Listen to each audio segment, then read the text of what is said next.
Este es el día que estuvimos esperando por mucho tiempo. Este es el día que soñaron muchos de nuestros hermanos. Algunos de ellos ya no están, como el entrañable ministro Raúl López Espinosa. En él el Señor puso la semilla de que, como parte de la conmemoración de los primeros 100 años de la Iglesia de Dios en México, deberíamos de culminar con un encuentro de iglesias. Gracias a Dios por todos aquellos que nos han dejado su legado, que nos han dejado el esfuerzo, el amor a Cristo Jesús. Y por todos ellos estamos ustedes y yo aquí, porque Dios ha sido bueno, porque Dios ha sido maravilloso. Este es un tiempo de celebración, este es un tiempo de gozo, pero también muchos de nosotros venimos con corazones quebrantados, con corazones afligidos. En muchos de nosotros ha habido luto, ha habido temores, ha habido preocupaciones, ha habido desgaste. En muchos de nosotros ha habido angustias, ha habido muchas lágrimas. Venimos de un tiempo difícil, y en los tiempos difíciles a veces Dios nos parece muy lejano, nos parece muy distante. Hay circunstancias en las cuales quizás hasta hemos perdido el sentido de la vida, hemos perdido el gozo, el entusiasmo y la disposición de seguir adelante. A veces nuestro corazón se ha sentido triste, nos hemos sentido heridos y nuestra vida se desacomodó. Los pasados años han sido muy duros porque ha venido una pandemia para todo el mundo y nosotros no hemos estado fuera de esta realidad. Y a veces nosotros nos preguntamos: ¿dónde está Dios en nuestras oraciones? ¿Dónde está Dios en todas nuestras súplicas? Porque a veces nos parece que Dios guarda silencio. ¿Por qué calla Dios? Hay un pasaje en el Evangelio de Lucas que narra la condición de unos discípulos después de la muerte de Jesús, después de que fue puesto en el sepulcro. Van dos de estos discípulos, seguidores de Jesús, camino de Jerusalén a una pequeña aldea llamada Emaús, pero sus corazones van tristes. Podemos imaginar el cuadro de estas dos personas que van de camino, de regreso a casa, de vuelta al lugar, pero con una sensación de fracaso.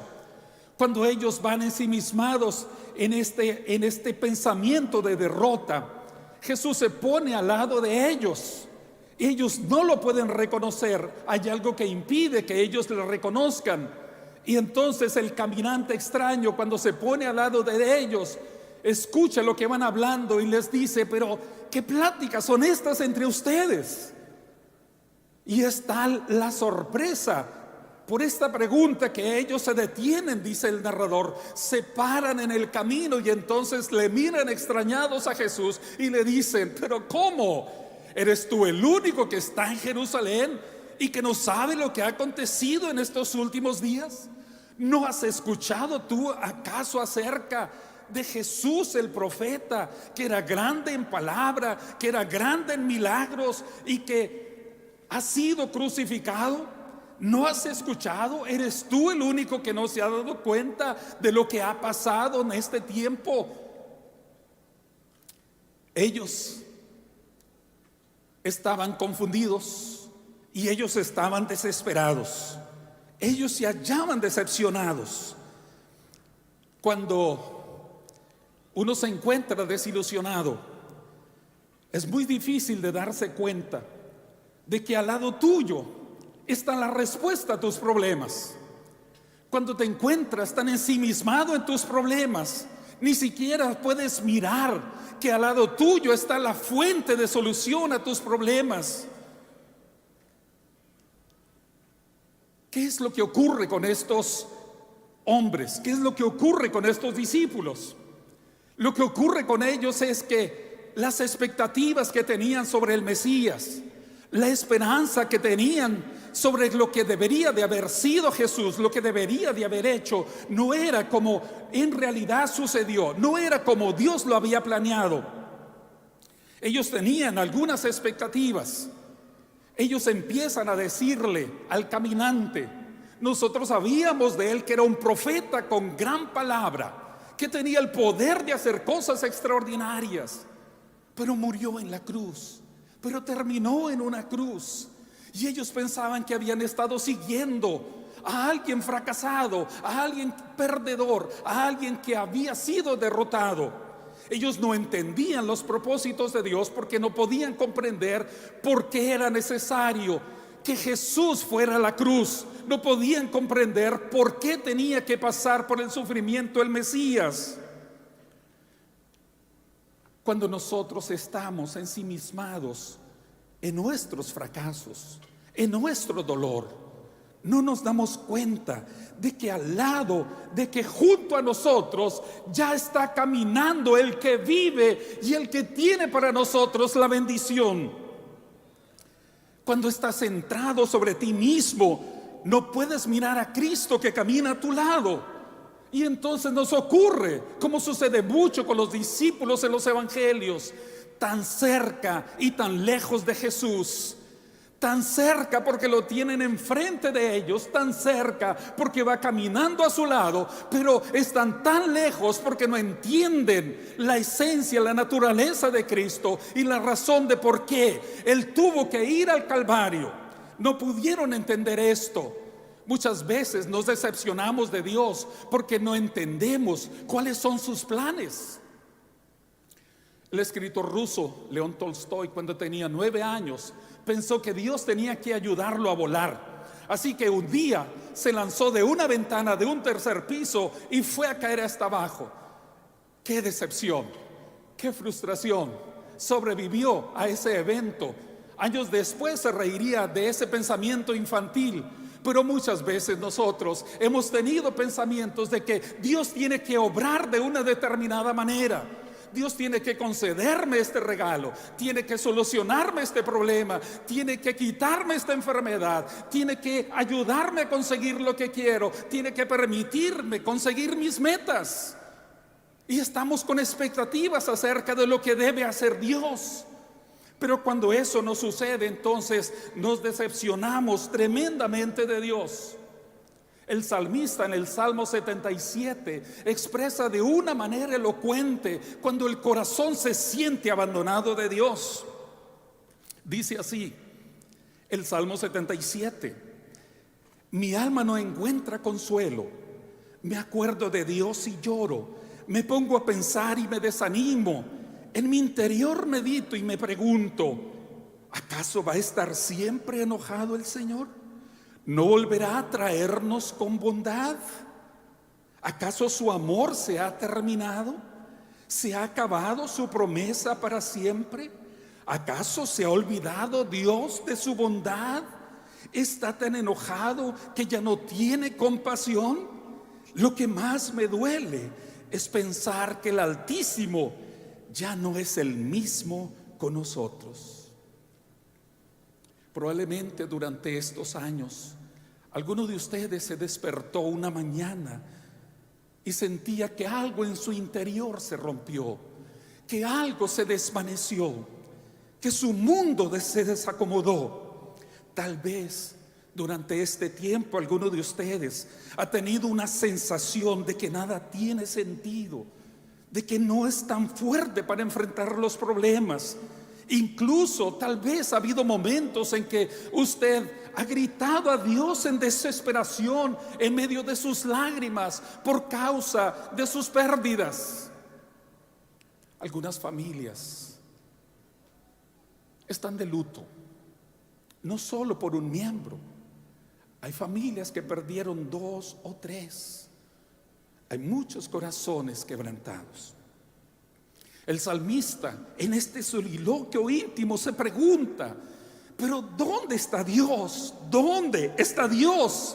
Y dice él: lo que más me duele es pensar que Dios ya no es el mismo con nosotros. La desilusión es como un profundo abismo. que se abre frente a Dios, al Dios que hemos seguido con tanto gozo, con tanta confianza, al Dios al que hemos seguido con tanta ilusión, pero de pronto todo eso se nubla y entonces nuestro corazón ha desesperado. A Cristo no podemos conocerlo solo a través de nuestras vivencias, porque el Cristo que conocemos solo a través de nuestras vivencias puede ser un Cristo equivocado, un Cristo parcial. A Cristo solo puedes conocerlo por las Escrituras. Los discípulos de Emaús tenían una idea de cómo debería ser el Mesías. Nosotros esperábamos que era el que iba a liberar a Israel. Nosotros esperábamos que era el que nos iba a traer todas las experiencias de bendición. Y ahora ha muerto. Los discípulos están desilusionados, tanto que no alcanzan a mirar que Jesús está caminando junto a ellos. Aunque empezaron ya a decir, aunque algunas mujeres ya fueron temprano al sepulcro y lo encontraron vacío, aunque algunos de los discípulos ya fueron al sepulcro y nos dijeron que no estaba Jesús allí, los ángeles dijeron, porque buscas entre los muertos al que vive. Pero ellos no tenían la certeza. Las noticias no les habían convencido. No estaban persuadidos. Y ellos siguen caminando desilusionados. Cuando estás en decepción, nada a tu alrededor tiene sentido.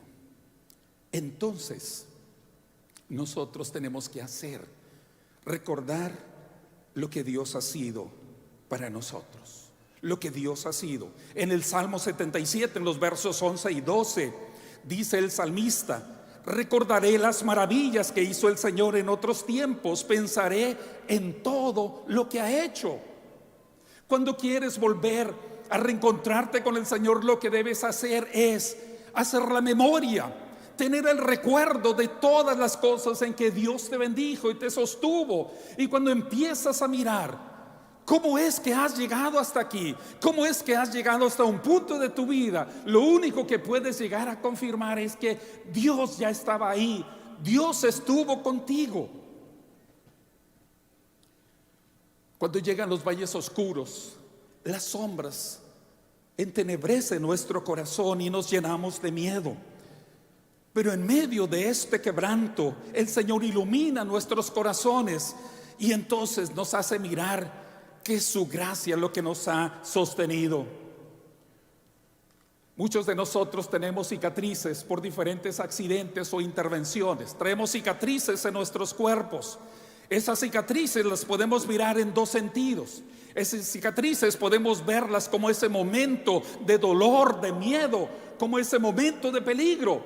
Pero también esa cicatriz nos recuerda que somos sobrevivientes por la gracia de Dios. Tengo un amigo que tiene una cicatriz aquí en el cuello. Cuando era joven, él peleó con otro hombre y el otro hombre con un cuchillo le cortó muy cerca de una arteria.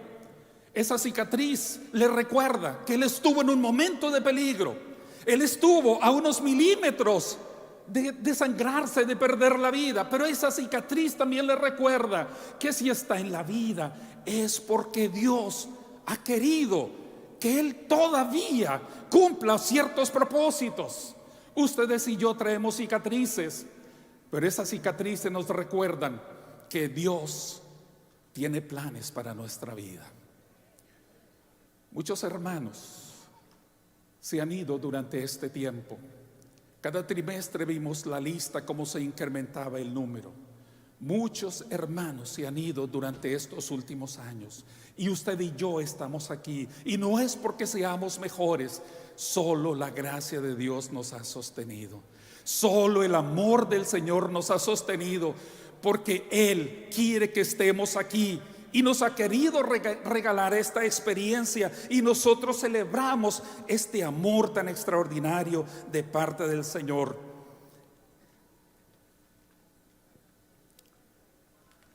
Hay una pequeña historia.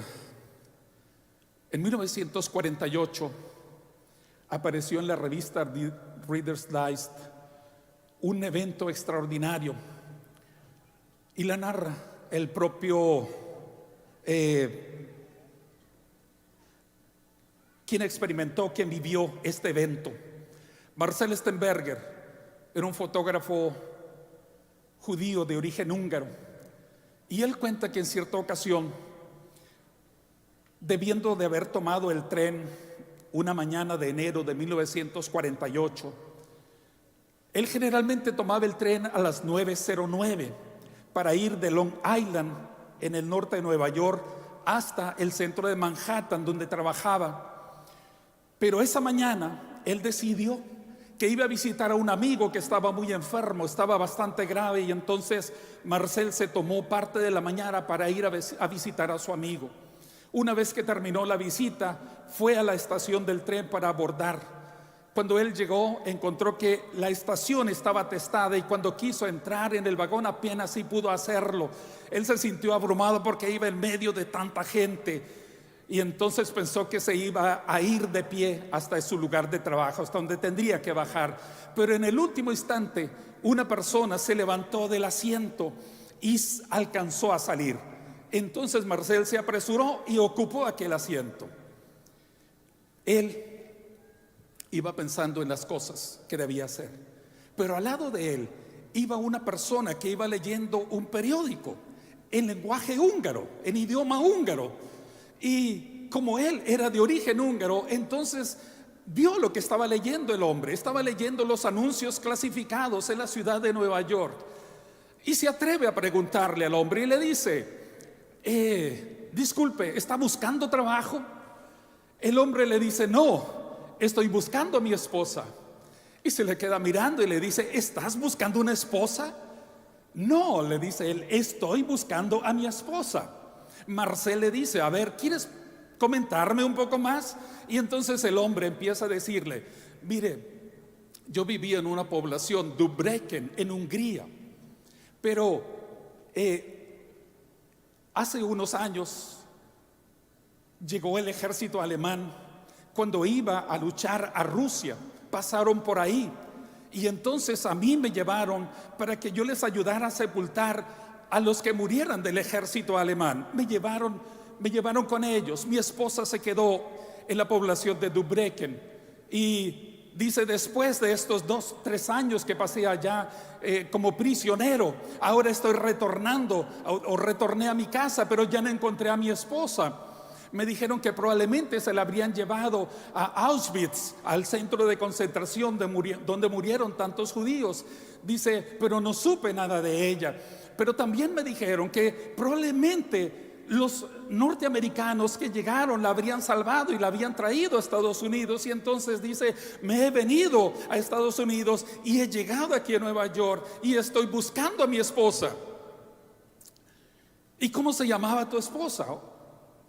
Y él le dice: se llama María Paskin. Entonces Marcel se acordó, traía un papel con un nombre y un teléfono. Él sacó el papel y vio el nombre María Paskin y un número de teléfono y dice: a ver, ¿te podrías bajar conmigo a la siguiente estación del tren? El hombre dice: está bien. Entonces Marcel y él bajaron en la estación, salen y encuentra un teléfono. ¿Recuerdan esas cabinas de teléfono que antes había?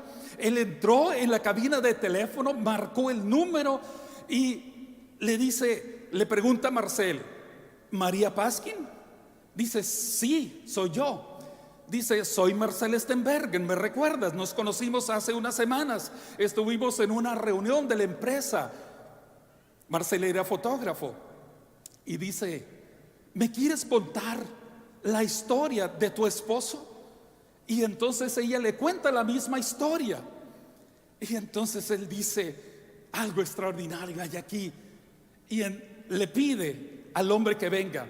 ¿Cómo me dijiste que te llamas? Le dice él: me llamo Bela Paskin. Dice: Bela, vas a ser testigo del milagro más maravilloso que hayas experimentado. Y le da la bocina: por favor, contéstale a esta persona. Y se ponen a hablar y dice Marcel que en fracción de segundos Bela empezó a decir: María, María, María, es María. La había encontrado. Marcel detuvo un taxi, subió al hombre al taxi, pagó la cuenta del taxista y lo envió a la dirección donde correspondía. Entonces el escritor en la revista del Readers hacía unas preguntas. ¿Fue una casualidad que Marcel viajara en otro horario en ese día? ¿Fue una casualidad que él se sentara justamente al lado de Bela? ¿Fue una casualidad que él hubiese anotado el número de teléfono de María Pasquin? ¿Fue una casualidad que él tuviera esos datos? O preguntaban: ¿acaso Dios viajó en el tren esa mañana? Ustedes y yo hemos sido testigos del milagro más maravilloso, porque Dios nos buscó hasta encontrarnos, porque Dios nos buscó hasta dar con nosotros. Los discípulos de Maús no entendían por qué Jesús tenía que haber ido a la cruz. Nosotros queríamos que fuera un triunfador. Su palabra era poderosa, los milagros que hacía eran extraordinarios. ¿Por qué tenía que morir en la cruz? ¿Por qué? Ellos estaban desilusionados. Muchas veces nos decepcionamos de Dios porque no entendemos los planes que tiene para nosotros. Porque Dios nos ha dicho que de verdad nos ama y nos ha adquirido por un precio muy alto. En el texto de Pedro capítulo 1 dice: ha sido adquirido por la sangre preciosa de Cristo Jesús, como de un cordero sin mancha y sin contaminación. Todos nosotros pagamos un precio para estar aquí. Alguno de ustedes ha pagado un precio alto para poder estar aquí el día de hoy. Me encanta ver a mis hermanos de Chiapas, de la iglesia La Hormiga. Ellos pagaron un alto precio para estar aquí, todos juntos. Pero ¿saben qué, hermanos? Tienes que recordar que Dios pagó el precio más alto para que tú y yo estuviésemos aquí, en fe, en esperanza y en gracia. Dios pagó el precio más alto para hacer posible nuestra redención. Él nos buscó hasta encontrarnos y redimirnos y rescatarnos y darle sentido a nuestra vida. A veces no entendemos la razón de la cruz. No entendemos por qué Cristo tuvo que llegar a la cruz, porque tuvo que terminar ahí. 3 razones muy básicas, muy fundamentales, porque Cristo tuvo que ir a la cruz. Primero de ellos, la cruz revela lo extraordinario del amor de Dios, su humildad, su iniciativa de salvarnos, su disposición de rescatarnos. Él tuvo la iniciativa y Jesucristo vivió la humillación al grado extremo. El relato de la pasión de Jesús expone las vejaciones que sufrió aquel que vino de la gloria de Dios, aquel que poseía la santidad y la justicia más elevada, pero sin embargo fue humillado en su cuerpo y espíritu. Se le avergonzó, se le torturó, fue abandonado, fue asesinado sobre esa cruz. En este trance, el Hijo guardó silencio, no abrió su boca para protestar o quejarse, solo expresó la aflicción por el abandono. El profeta Isaías ya había referido, ya había señalado acerca del Mesías, cómo habría de venir El profeta habría dicho que él vendría despreciado y desechado entre los hombres y varón de dolores, y experimentaría el quebranto, como que escondimos de él el rostro y fue menospreciado y no lo estimamos. ¿Qué Dios puede hacer eso? ¿Qué Dios puede hacer eso? Los dioses en la imaginación humana son dioses prepotentes y arrogantes. Son dioses que abusan frente a los humanos. Pero Dios, el Dios de la Biblia, vino en humildad. De pronto los discípulos no pueden entender esto, porque Dios, el Dios que se encarnó, tuvo que venir así. El segundo aspecto que nos revela la cruz es que nuestros límites humanos, revela nuestros límites humanos, pero revela también la victoria de Cristo Jesús.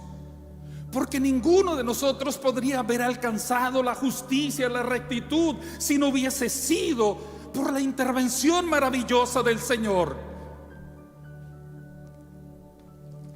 La salvación no es por méritos, porque nadie puede alcanzar esos méritos, porque nadie puede alcanzar la santidad y la perfección que Dios realmente quiere. Porque Cristo Jesús en la cruz, desde la cruz, triunfó sobre todo aquello que nos oprimía, sobre el pecado, sobre la muerte, sobre el diablo. Vino a vencerlo todo. Extendido en la cruz, privado de toda libertad de movimiento, clavado en la cruz, atado e impotente, parecía ser una derrota total. Pero Dios en Cristo Jesús allí triunfó sobre el orgullo, sobre los prejuicios, sobre los celos, sobre el odio, la cobardía y la violencia. Allí, desde allí, triunfó sobre el mal, sobre el pecado. Él parecía vencido, pero triunfó sobre todos los poderes de este mundo. Cristo es nuestra victoria, y la iglesia vivió con esta victoria del resucitado, porque buscas entre los muertos al que vive. Nosotros nos hemos reunido en torno del que vive. En las imágenes de la religión popular hay dos visiones mentales sobre Jesús. Uno es el Jesús bebé recién nacido, un Jesús tierno, pero que no puede hacer nada por nosotros. Y un Jesús ensangrentado y clavado en la cruz, impotente y vencido, no puede hacer nada por nosotros ahí. Pero el Cristo que ustedes y yo hemos creído, el Cristo que ustedes y yo seguimos, es el Cristo que vive, es el Cristo que dejó la tumba vacía, es el Cristo que fue levantado con poder en el Espíritu, es el Cristo que vive en nosotros y que nos ha convocado ahora para mirar hacia adelante. Y la tercera cosa que nos dice la cruz es que hemos alcanzado una intimidad en Dios, porque hemos recibido la gracia, porque hemos recibido la bondad del Señor. Cuando Jesús expiró en la cruz, dice las narraciones del Evangelio, que el velo del templo se rompió, aquello que cubría el lugar santísimo se rompió. Ese lugar al que el sumo sacerdote podía entrar una sola vez en el año, y cuando entraba debía prepararse con purificaciones, debía hacer sacrificios y todavía tomar algunas precauciones. Cuando entraba debía colocarse unas campanillas en el cinturón y debía entrar con una cuerda atada a su pie. Si los demás sacerdotes dejaban de escuchar el sonido de la campanilla, entonces podían jalar la cuerda y sacarlo, porque ese lugar estaba velado, ese lugar era oculto, estaba prohibido el acceso a los comunes. Pero ¿saben qué? Ese velo se rompió, porque es la gracia de Dios que nos da el acceso a su trono de gloria.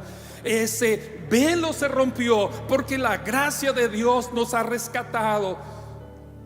Nosotros podemos mirar nuestros fracasos, nuestras derrotas, podemos mirar nuestras pérdidas, podemos mirar incluso nuestra poca fe con los ojos de la cruz, porque la cruz se convierte en el paradigma para mirarlo todo. Es aquello que nos permite comprender y entender la voluntad de Dios. El Señor nos ha dicho que podemos acercarnos al trono de su gracia con plena confianza de fe, porque nos ha dado acceso al trono de su gracia. Era necesario que Cristo fuera a la cruz, porque es la manera de Dios para convencernos que realmente nos ama. Cuando estás decepcionado por todo aquello que estás pasando, solo trata de comprender que el que tiene la bendición de tu vida va caminando a tu lado, porque es el Cristo resucitado el que camina a tu lado, el que nos ha dicho: yo estaré todos los días hasta el fin del mundo con ustedes. Y Él camina con nosotros. Pero fue la manera en que Dios quiso convencernos de que su amor era real. Termino con este pensamiento. ¿Quién entregó a Jesús a la muerte? No fue Judas por dinero,